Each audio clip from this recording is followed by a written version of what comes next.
অটিজমে আক্রান্ত শিশুদের জন্য একটি বিশেষ চিকিৎসা কেন্দ্র প্রতিষ্ঠায় ৫০০ কোটি কোরিয়ান ওন অনুদান দিয়েছেন দক্ষিণ কোরিয়ার জনপ্রিয় সঙ্গীত শিল্পী ও বিটিএস ব্যান্ডের সদস্য সুগা। সুগার মূল নাম মিন ইউন গি ট্রিটমেন্ট সেন্টার নামে সেখানে একটি চিকিৎসা কেন্দ্র তৈরি করা হবে। সুগার অনুদানের খবর ছড়িয়ে পড়ার পর সঙ্গে সঙ্গে বিপুল সংখ্যক ফোন কল ও ইমেইল পেতে শুরু করেন হাসপাতাল কর্তৃপক্ষ। বহু মানুষ, বিশেষ করে বিটিএস আর্মিরা অনুদানে অংশ নিতে উদ্গ্রীব হয়ে ওঠেন। ২৩ জুন বিকেলে হাসপাতাল কর্তৃপক্ষ তাদের সরকারি অনুদান পেজে একটি আলাদা বিভাগ যুক্ত করে। মাত্র ৬ ঘণ্টায় অনুদান ছাড়িয়ে যায় ১০ কোটি ওন। পরদিন সকালে তা পৌঁছায় ২০ কোটি ওনেরও বেশি।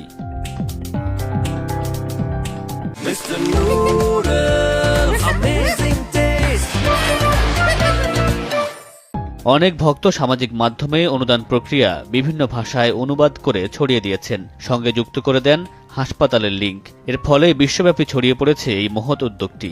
হাসপাতাল কর্তৃপক্ষ জানিয়েছে, মিন ইউনগি ট্রিটমেন্ট সেন্টারকে এখন থেকে স্থায়ী অনুদান তালিকায় রাখা হয়েছে, যাতে ভবিষ্যতেও কেউ সহজেই অনুদান দিতে পারেন।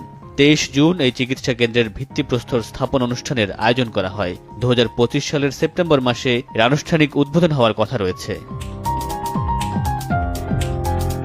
গেল শনিবার সামরিক প্রশিক্ষণ শেষে ফিরেছেন সুগা। সেনাবাহিনীতে যোগদানের পরই স্বাস্থ্যের সমস্যায় সুগাকে সামরিক প্রশিক্ষণ থেকে অব্যাহতি দেওয়া হয়। পরে তাকে সামাজিক সেবা কর্মকর্তা হিসেবে দায়িত্ব দেওয়া হয়। মামুনুর রশিদ পনেল, সময় সংবাদ।